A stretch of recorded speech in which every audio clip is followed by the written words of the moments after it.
2002년도에 대한민국은 참 뜨거웠습니다. 2002년 월드컵이 있었기 때문이었죠. 2002 월드컵은 월드컵 역사상 최초로 공동 개최되었던 월드컵이었습니다. 한국과 일본이 함께 공동 개최를 하였습니다. 그리고 그것은 아시아 대륙에서 개최된 첫 번째 대회이기도 했습니다. 이때의 대한민국은 축구 경기가 있을 때마다 들썩들썩거렸습니다. 그리고 우리나라는 처음으로 16강에 진출을 했습니다. 선수들도 국민들도 가슴 벅찬 감격을 누렸습니다. 그리고 마음은 한껏 부풀어 있었습니다. 그런데 이에 반해 공동 개최국이었던 일본은 아슬아슬하게 16강전에서 탈락했습니다. 일본에 대해서 라이벌 의식이 있었던 우리나라는 그런 상황에서 선수들과 국민들은 더 들뜨게 되었습니다. 이때 대표팀을 이끌었던 히딩크 감독은 인터뷰에서 뼈 있는 말을 했습니다. 나는 아직 배가 고프다. 그의 의도를 알았는지 선수들은 안주하지 않고 혼신의 힘을 다해서 다음 경기에 임했습니다. 그리고 국민들은 응원으로 힘을 실어주었습니다. 그렇게 한국은 16강전에서 이탈리아와 경기를 하게 됩니다. 이탈리아의 빗장 수비를 뚫고 이탈리아를 어렵게 꺾었습니다. 그리고 8강에 진출해서 무적함대라 불리던 스페인과 격전을 치르죠. 그리고 연장전까지 가고 연장전으로 또 끝나지가 않아서 승부차기까지 가서 마침내 승리를 했습니다. 히딩크 감독은 독일과 4강전을 앞두고 승리의 배고픔을 다시 한번 표현을 합니다. 다들 이만큼 올라섰다는 데 대해 행복해하고 있지만 저는 선수들에게 계속 승리를 갈망하도록 주문할 것이다. 이렇게 인터뷰에서 강하게 승리에 대한 갈망을 드러내었습니다. 승리에 대한 배고픔, 승리를 갈망하는 것이 16강에 오르는 것만으로도 기적으로 여겼던, 그것을 자축했던 우리들을 준결승 전인 4강까지 오르게 했던 것입니다. 그렇게 승리에 대한 배고픔과 목마름은 승리를 거듭하게 하였고 우리의 상상과 기대를 뛰어넘는 결과를 내게 했던 것이죠. 오늘 살펴볼 팔복의 네 번째 복은 바로 이러한 배고픔과 목마름에 관련이 있습니다. 그리고 그 배고픔과 목마름의 대상은 의로움입니다. 예수님은 심령이 가난한 사람, 애통하는 사람, 온유한 사람에 대해서 말씀하셨습니다. 그리고 네 번째로 의에 줄이고 목마른 사람에 대해서 말씀을 주셨습니다. 함께 살펴보겠습니다. 첫째로 과거를 성찰하는 것에 멈추지 말고 미래를 지향해야 합니다. 팔복은 논리적인 연결성이 있습니다. 처음 네 개의 복은 단계적인 영적인 진전을 나타냅니다. 그리고 앞의 단계는 다음 단계로 나아갈 수 있게 해주죠. 그런 토대가 됩니다. 우선 우리는 심령이 가난해야 합니다. 우리는 하나님 앞에서 완전히 영적으로 파탄난 사람이라는 것을 알아야 합니다. 우리는 철저하게 우리의 무능과 우리의 연약함을 인정해야 합니다. 그리고 파탄난 자신의 가난한 심령을 알고 그것으로 인하여 하나님의 부요함을 구해야 합니다. 그리고 그 다음으로는 가난한 심령의 원인이 된 우리들의 죄들에 대해서, 우리들의 죄악에 대해서, 또 우리들의 타락한 본성과 부패함에 대해서 우리는 애통해야 합니다. 우리들 속에 있는 죄에 대해서 우리는 애통해하며 하나님 앞에 회개해야 하는 것이죠. 그리고 우리는 거기에서 한 걸음 더 나아가서 온유해져야 합니다. 자기 관심, 자기 이익, 자기 애, 자기 신격화를 여기에서 버려야 합니다. 그리고 우리는 하나님 앞에서도 겸손해야 하지만 사람들 앞에서도 겸손해야 합니다. 하나님과 사람 앞에 동일하게 겸손한 모습으로 서야 합니다. 그리고 무엇보다 우리는 하나님의 말씀에 길들여져 있어야 됩니다. 이것이 성경이 말하는 온유입니다. 그리고 우리는 의에 줄이고 목말라야 합니다. 자신의 영적인 파탄에 직면하고 자신의 죄에 대해 애통해 하고 겸손해졌으면 우리는 반드시 의에 대한 줄임으로 이끌려야 합니다. 우리는 우리의 자아의 문제에서 고개를 돌려서 지향해야 할 것을 바라보아야 합니다. 우리의 죄를 고백하고 그래서 또 애통해 하고 하나님과 사람들 앞에서 우리 자신에 대한 진리를 인정한다고 해도 그것을 그냥 놔둔다면 그것이 과연 얼마나 소용이 있고 얼마나 효력이 있겠습니까? 그저 자아 성찰로 끝나기가 쉽다라는 것이죠. 우리는 하나님께서 요구하시는 의를 지향해야 합니다. 우리는 과거의 죄에 대해서는 애통해야 합니다. 그러나 그것만으로 충분하지는 않습니다. 우리는 미래의 의에 대해서 줄여야 합니다. 심령이 가난한 사람, 애통한 사람, 온유한 사람은 다 자아에 대한 것입니다. 내면에 대한 것입니다. 자신이 영적으로 파탄한 사람이라는 것을 아는 것, 심령이 가난한 사람, 자신의 상태에 대해서 벗어나고자 하는 그러한 애통하는 자, 자신의 실상에 대해서 참된 견해를 가지고 자아의 욕망에 대해서 해방된 사람, 즉 온유해지는 것, 이것은 모두 자아와 내면에 관련된 것입니다. 그러나 우리는 자아에 대한 것에서 머물러서는 안 되죠. 내면의 문제에서만 머무르는 것이 아니라 하나님께서 요구하시는 의를 향해서 우리의 시선을 돌려야 됩니다. 내면을 성찰한 이후에는 하나님의 의를 지향해야 합니다. 지난주 월요일부터 금요일까지 우리 교회 성도님들 10분이 한 팀을 이루어서 일본 단기 선교를 다녀왔습니다. 일본의 그리스도인들은 1% 정도밖에 되지 않습니다. 그 중에서 개신교, 즉 이제 우리가 예수님을 주와 그리스도로 믿는 개신교, 또 복음주의 개신교는 그 중에서도 0.3%밖에 되지 않습니다. 저희가 만났던 그리스도인들은 참 예의가 바르고 겸손하며 도덕 의식이 투철해 보였습니다. 그런데 무엇인가 좀 공허했습니다. 그것이 무엇인가 곰곰이 또 생각해 보니 바로 영적인 갈망이 잘 느껴지지 않았다라는 것입니다. 그분들의 삶은 저희들이 본받을 만한 부분들이 굉장히 많았습니다. 참 나이스하고 바르고, 그리고 본인들이 고백하는 것과 행동하는 것이 잘 조화를 이루고 있는, 균형을 잡고 있는 그런 모습이 있었습니다. 그런데도 불구하고 영적인 갈망이 잘 느껴지지가 않았습니다. 저희가 방문했던 게이센교회의 곤노 목사님과 사모님은 이 영적인 갈망이 아주 높았습니다. 그리고 간절함이 있으셨습니다. 그런데 그 두 분의 고민도 뭐냐면 성도님들이 영적인 갈망이 없으시다라는 것입니다. 저희가 만났던 성도님들도 듣기에도 또 보기에도 그렇지 않은 것 같았습니다. 그리고 저희는 금요일에는 일본을 떠나기 전에 요코하마에 있는 일본 최초의 개신교회, 장로교회 답사를 갔었습니다. 그 교회의 이름은 해안교회였는데 일본어로는 카이간 교회라고 합니다. 그 교회의 역사는 1872년으로 거슬러 올라갑니다. 그리고 그 교회의 앞마당에 기념비가 하나 있는데요. 거기에는 이사야서 말씀이 새겨져 있습니다. 이사야 32장 15절 말씀인데요. 마침내 위에서부터 영을 우리에게 부어주시리니 광야가 아름다운 밭이 되며 아름다운 밭을 숲으로 여기게 되리라. 하나님께서 마침내 일본 땅에 성령을 부어주시며 성령 충만한 은혜, 그리고 영적인 부흥을 일으켜 주시리라라는 그러한 바램과 그러한 소망이 담긴 말씀이었던 것이죠. 이 말씀은 1872년 신년 기도회 때에 바라 선교사님이 성도님들에게 선포했던 말씀입니다. 그런데 안타깝게도 카이간 교회는 그 문구처럼 지금 유지되고 있지 않습니다. 지금 현재의 모습은 마치 유물과 같이 되어 있습니다. 카이간 교회는 유서 깊은 교회이기 때문에 일본 땅에 처음으로 세워진 개신교회이기 때문에 요코하마시에서도 문화재로 여기고 있습니다. 그리고 그 교회의 보수를 위해서도 시에서 재정적인 지원까지 하는 그런 교회입니다. 그런데 그 교회 안에는 생명력이 없어 보였습니다.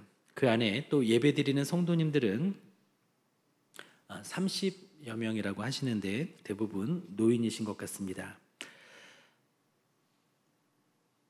일본 최초의 교회라는 말이 무색할 정도로 그 교회의 어떤 현재의 모습은 뭐랄까요, 굉장히 너무나 차분했고 차분함을 넘어서 침잠한 그런 모습이 있었습니다. 일본 최초의 교회이고 아름다운 건물도 가졌지만 횡하게 느껴지는 그 마음 때문에 좀 마음 한편이 저도 무겁고 좀 어두워졌었습니다. 그런데 그 이유가 무엇일까요? 현재의 카이간 교회를 포함한 일본 대다수의 교회들은 성령 하나님의 역사를 인정하지 않습니다. 성령 하나님의 역사는 초대교회 때 이미 끝났다 이렇게 생각합니다. 그리고 말씀에 대한 이해를 바탕으로 도덕적이고 사회 참여적인 신앙을 고수합니다. 즉 하나님을 인간의 이성의 틀에 맞추어서 이해를 하고 그것을 바탕으로 합리적인 신앙생활을 하신다라는 거죠. 그러다 보니 하나님의 의보다는 인간의 공평과 정의, 도덕적이고 바른 삶이 더 부각된 것입니다. 그리고 성령 하나님의 역사, 또 초월적인 하나님에 대한 그런 부분들은 밸런스를 잃고 가려졌다라는 것이죠. 그 결과로 하나님의 의에 대한 목마름과 갈증이 일본 땅에 사라진 것입니다. 그로 인해서 성령 하나님의 능력과 역사는 나타나지 않고 영적인 돌파력을 잃어버린 것 같습니다. 일본이 부흥하려면 의에 줄이고 목마른 성도님들이 나타나야 합니다. 바른 삶에서 또 도덕적인 어떠한 자신들의 어떤 삶을 통해서 나는 하나님 앞에 이만큼 했다라고 위안을 삼는 것을 그만하고 자기 의를 철저히 버리고 하나님의 의를 바라보면서 성령 하나님의 도우심을 철저하게 의지해야 할 것입니다. 그렇다면 우리는 어떻습니까? 우리는 회개하고 예배하고 좋은 대인 관계를 가지고 있는 상태에서 그 이상으로 영적인 진전을 꾀하고 있습니까? 죄 안 짓고 바르게 사는 것이 그리스도인의 목표가 되어서는 안 됩니다. 하나님의 의에 줄이고 목마른 모습으로 주님을 소원하고 주님의 뜻이 이루어지기를 갈망해야 합니다. 가난하고 텅 빈 우리의 심령이 성령님으로 충만해지기를 우리는 날마다 간구해야 합니다. 두 번째로 하나님만 갈망해야 합니다. 의에 줄이고 목마른 사람은 복이 있습니다. 그렇다면 여기서 말씀하시는 의란 무엇일까요? 그리고 줄임이란, 목마름이란 무엇일까요? 먼저 의를 살펴본다면 이것은 사회적인 공평함이나 인간의 자기 의를 말하지 않습니다. 그리고 막연하게 존경할 만한 어떤 태도를 의미하지도 않습니다. 의는 하나님 앞에서의 의입니다. 하나님께서 우리를 법정적으로 의롭다라고 선언하시는 의, 즉 칭의를 말합니다. 뿐만 아니라 의는 거룩하신 주님을 닮아가는 것인 성화를 포함합니다. 그리고 이 의는 죄를 지으려는 욕구에서 해방되려고 하는 갈망을 말합니다. 이것은 또한 하나님을 알고자 하는 욕망입니다. 하나님과 친밀해지고자 하는 소원입니다. 결론적으로 이 의라는 것은 하나님과 올바른 관계를 맺는 것이죠. 그리고 이 의는 하나님과 올바른 관계를 또 사람에게 확장해서 이제 사랑의 행동을 나타내는 것, 바로 그것이 의라는 것입니다. 하나님의 의라는 것이죠. 그러면 줄임과 목마름은 무엇일까요? 그것은 한마디로 사모함이라고 정의를 내리면 좋겠습니다. 사랑에는 항상 줄임과 목마름이 따릅니다. 사랑을 하면 사랑하는 대상과 항상 함께 있고 싶어지죠. 그러한 줄임과 목마름은 절실하고 고통스럽기까지 합니다. 로이드 존스 목사님은 이것을 궁핍의식이라고 표현을 하셨습니다. 줄인 것, 이것은 절실한 굶주림에서 나오는 간절한 바램을 또 말합니다. 생명이 꺼져가는 것을 느끼는 사람이 소생하려는 의지를 불태우는 것, 이것이 줄임이죠. 우리는 하나님의 의에 대해서 이러한 줄임을 가져야 됩니다. 소생하려는 의지를 불태우는 그런 줄임을 가져야 합니다. 또한 목마른 것은 어떤 것입니까? 타는 듯한 고통에서 벗어나려고 하는 절실함을 말하기도 합니다.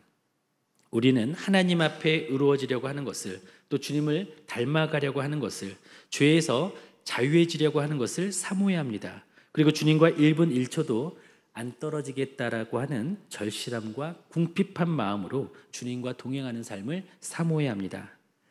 어제 아침에 저희가 다녔던 일본 게이생 교회의 곤노 목사님으로부터 메시지를 받았습니다. 또 사진들도 보내주셨습니다. 그 메시지의 내용은 이렇습니다. 이 목사님, 그리고 제자들 교회 성도 여러분, 훌륭한 봉사에 감사드립니다. 지금까지 여러 선교팀이 오셨지만 여러분의 교회 봉사는 불신자들에게 매우 반응이 좋았다고 생각합니다. 그로 인해 감사했습니다. 그리고 김 장로님의 이 교회로부터 일본의 부흥이 시작된다라는 예언적 말씀에 우리 부부는 마음을 다잡았습니다. 그 말을 듣고 처음에는 일본 한 구석의 작은 교회에서 이런 일이 일어날까 하며 속으로 웃었습니다. 하지만 아내는 진지하게 그것을 받아들이며 그렇지요. 하나님께는 불가능은 없지요. 기도합시다 라고 말했습니다. 이제는 저도 기도하는 방향성을 부여받았다고 믿습니다. 이렇게 문자를 보내주셨습니다. 현재 곤노 목사님이 신무하시는 게이센 교회는 일본의 오이타마시에 위치하고 있습니다.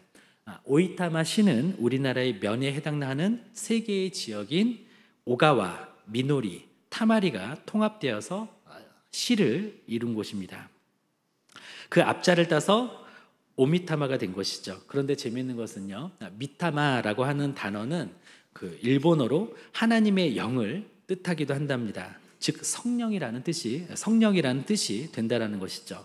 그래서 오 미타마 하면 오 성령이시여라는 그러한 뜻이 될 수 있다라는 것입니다. 일본 교회가 이것을 언어 유희로 받아들이지 않고 하나님의 사인으로 생각하고 의에 줄이고 목마른 사람의 모습으로 간절하게 하나님께 부르짖기를 원합니다. 그리고 우리가 이곳 교회에 이사를 왔는데 저희가 이사 왔을 때 이곳 교회는 저희는 후곡마을에서 왔죠. 근데 이곳 처음에 교회가 설립되었을 때는 보니까 교회 이름이 장대현 교회였습니다.